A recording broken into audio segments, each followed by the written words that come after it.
Toronto-born Corey Livingstone is our guest. Corey is a jazz pianist, recording artist, and author of a book, Quiet Determination, Unlocking the Gates to Unlimited Success. His book, available on Amazon, is Corey's words on how to deal with worrying about things like, how am I ever going to make this dream come true? So much, though, that we end up doing nothing. Corey's approach, just do it. Today, Corey Livingstone is talking about music, his backstory on the Better Each Day podcast radio show.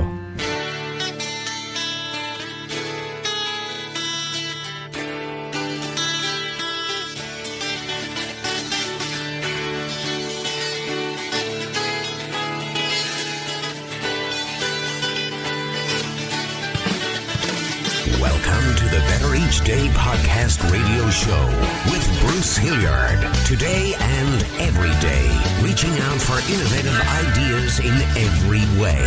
Today's show is brought to you by your future. It comes with a lifetime guarantee. Make a better each day now, baby. Better in every way. I've listened to a lot of your stuff. You're just awesome. Thank you. You were nominated for a Juno Award. Yeah, back a few years ago. Yeah, that's not as big as the Grammys because, it's the Canadian version of the Grammys, right? Why wouldn't it be as big? Because that's just the reality of it, The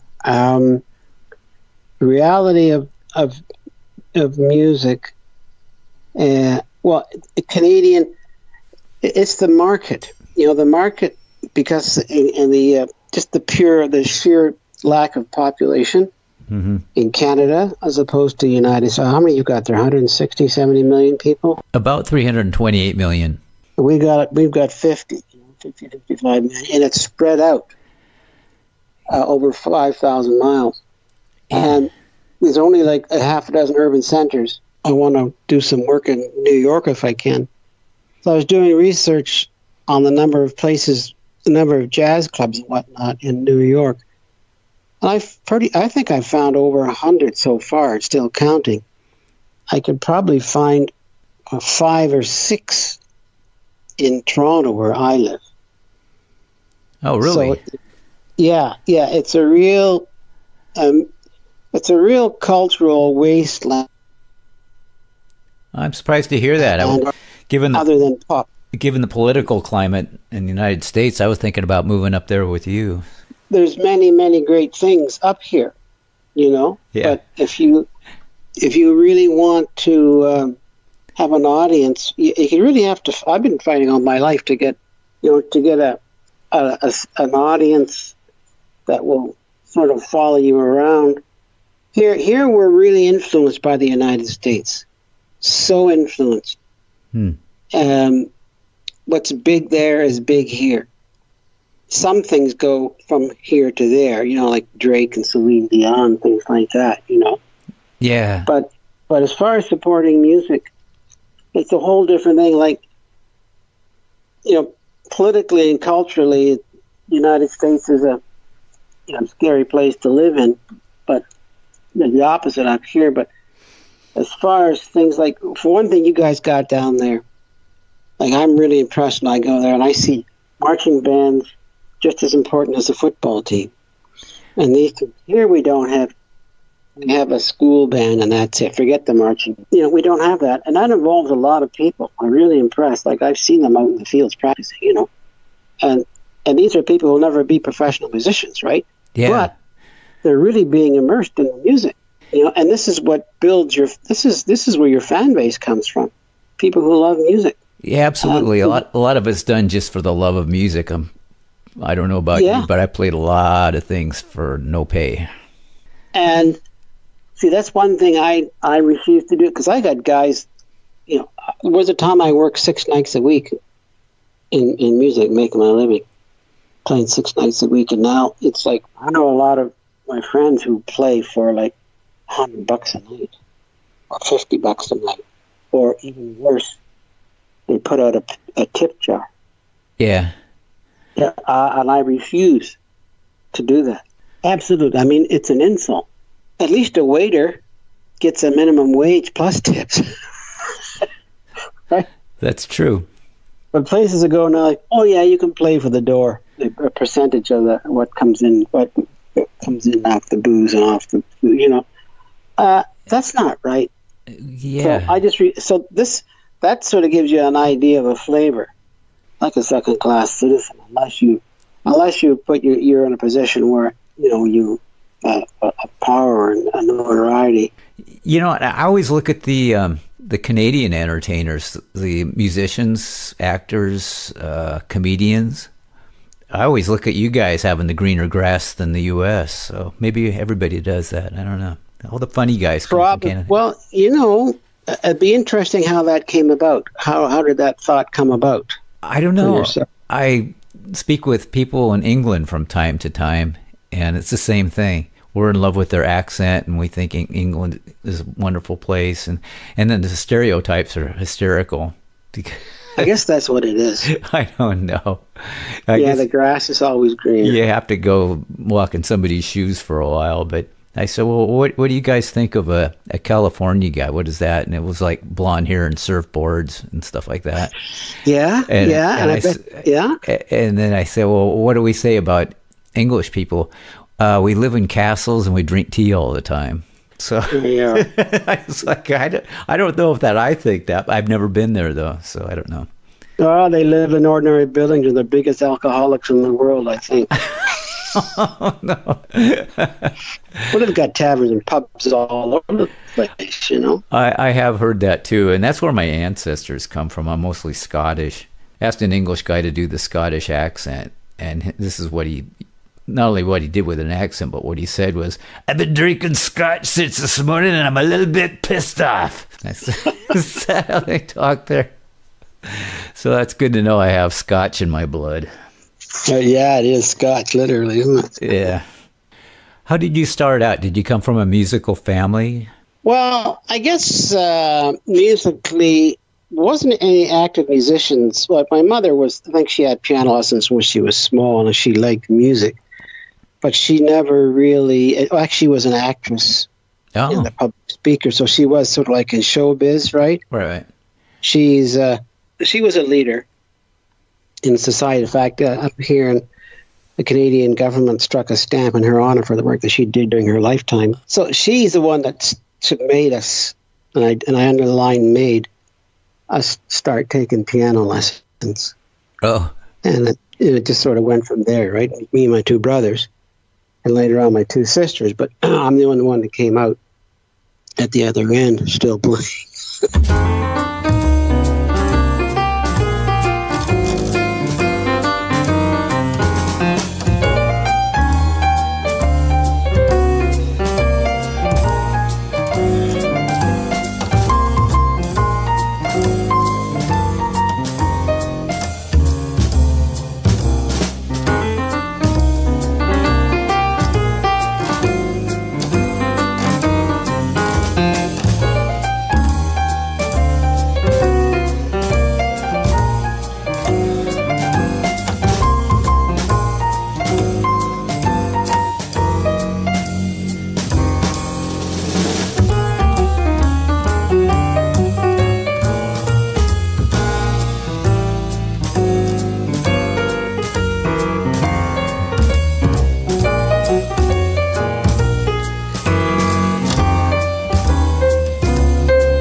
Do you remember taking lessons where you kind of like it was your duty to do it, or did you really want to do it?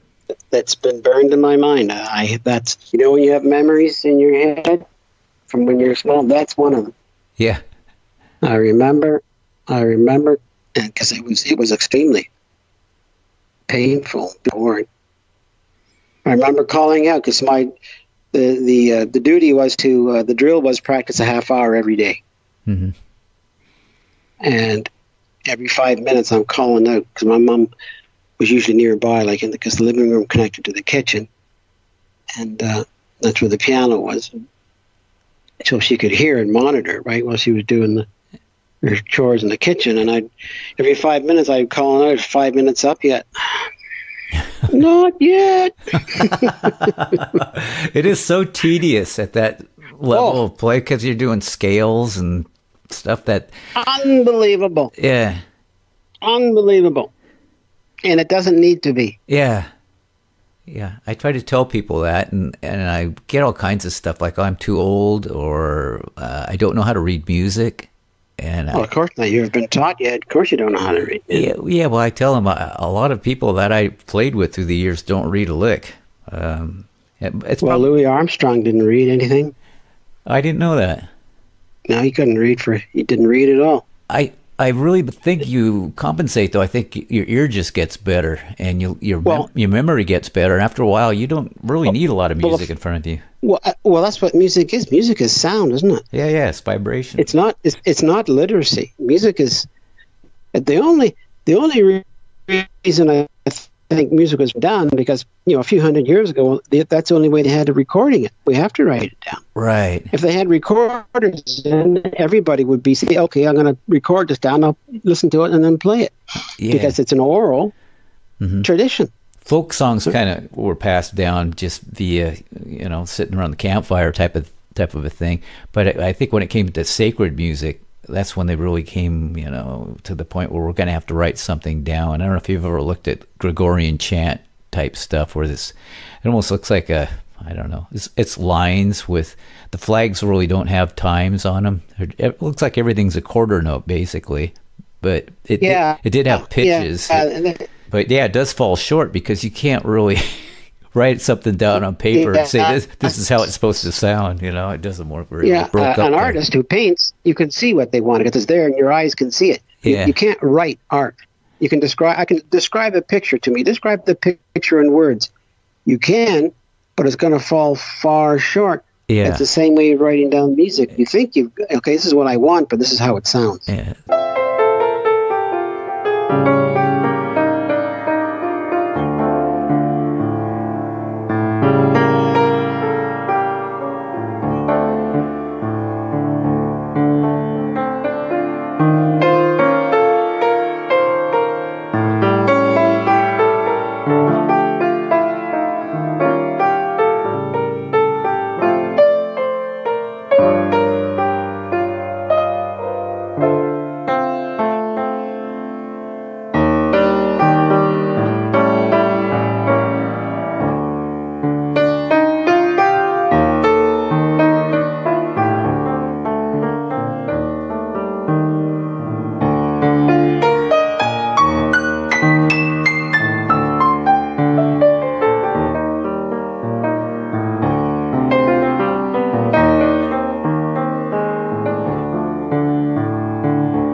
know, you and I know myself, you think back to music you grew up with and music that stayed with you and music that you like, it touched something, right? Yeah.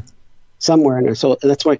And I'm saying to myself for the last little while, what music do the kids now have, like the touches that they can hold on to? I mean, 40 years from now, they're going to listen to "Bust a Cap in Your Knee, You Bitch." You know, I mean, I know, I don't get it.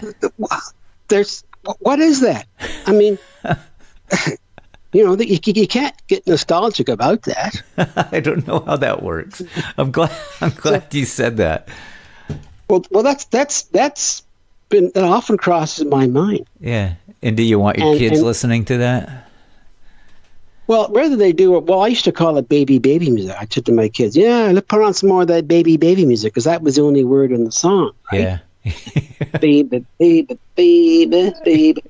And so I'm looking at the see, there were at one time, there were real tunesmiths in music. I mean, they really made music. They crafted music, and so that's my where I'm alluding to, that craftsmanship is going. It's gone, or at least from the mainstream. And unfortunately, we're made to believe. Well, it's there. It's not gone. It's there, hidden away. It's covered over. We're made to believe that the manufactured music is what music is. You know, because the music now that they want to play in most radio stations it's manufactured, it's industrial, and only half of it is, maybe not even half of it, maybe 10 or 20% of it is real human input, participation, real music. Everything else is a mechanical application stamped out somewhere and assembled and passed off as music. And unfortunately, that's what the kids are, and it's not their fault. Yeah, when I talk about the current stuff that's coming out, I feel the same way. Maybe I'm a little bit too nostalgic. I don't know, but my question is, where's it going to go? You know, where's it headed? Does it make any sense to sit down and do what you're trying to do and write some well thought out music? You know, or should you just get out the cookie cutter? And you wouldn't do that. I think, yeah, I know what you're about. I think that is for this brand of music. Like, it's contained. That's more I think about it. It's contained. There's 100 branches, 100 avenues you can go, and the stuff that you're forced to on the pop radio to listen to, that's going down that way. You know, okay, you want to go down that street, that's where the drug addicts and dope pushers and all these people live. And it's not going to go away.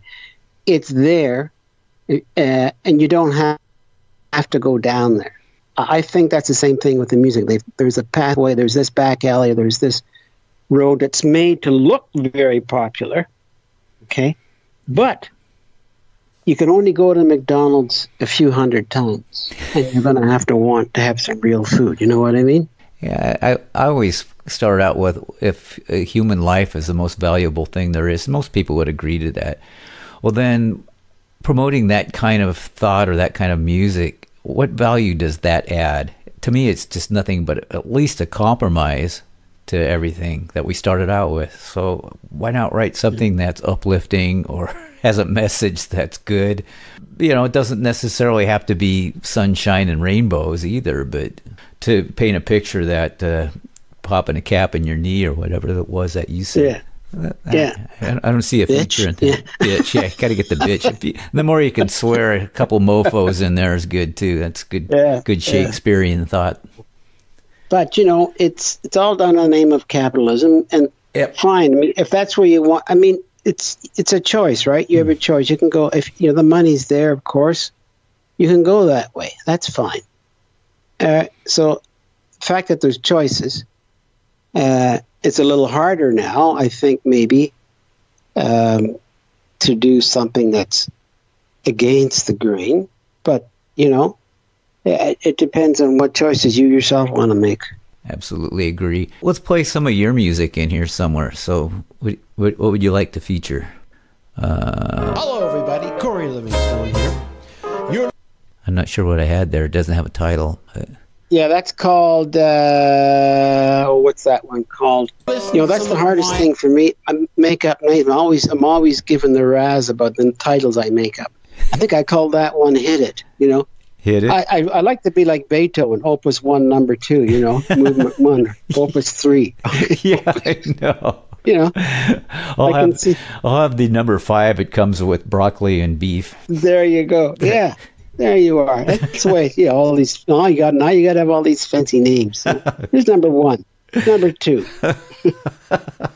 What's the story behind Hit It? Did you just sit down and start playing it? I always start with a little motif or a little theme, and then develop it. I say, I like that, and then you see where can this take me, right? Because that's what all composers, say all, but I think a great many composers, you just need a little germ. Yeah. Just need the egg and the sperm, and bang. And you have procreation. And then life is created. Yeah, life is created. And you hope the baby turns out pretty good. But yeah. Well, you keep working on it until the work turns out the best that you can make it for now. Okay, I'll put it away and we'll bring you out again and smooth off some of those rough edges. That's it. Hit it.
What kind of stuff do you like playing the best?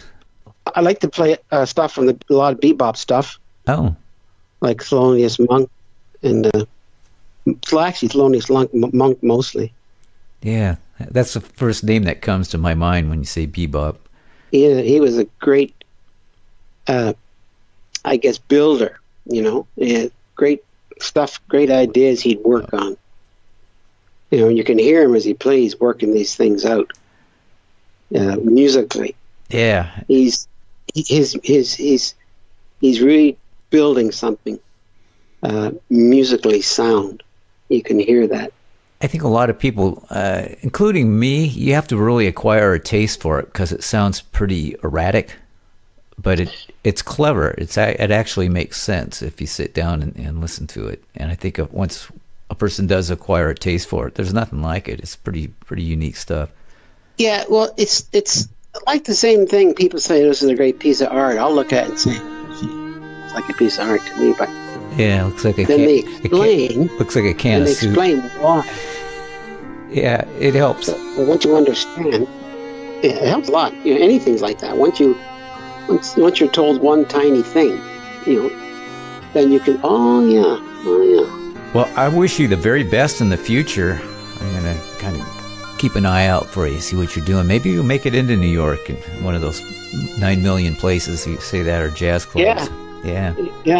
And if you're ever, I might even make it out to Seattle. Way. Yeah, I was gonna say if you're ever in the Seattle area, I'll definitely come out and see you. Yeah. If I ever get to Vancouver, just shoot right down there. In our eyes, we cling to you and me.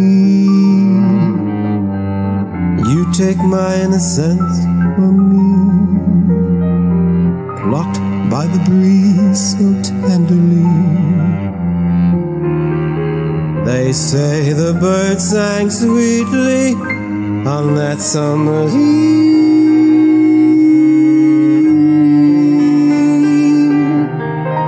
I couldn't hear love,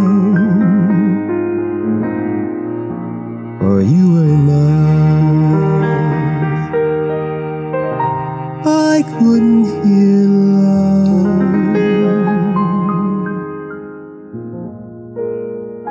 for looking in your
Listening to the Better Each Day podcast radio show with Bruce Hilliard. We'll be back with a new horizon, but until then, honor the future. It comes with a lifetime guarantee.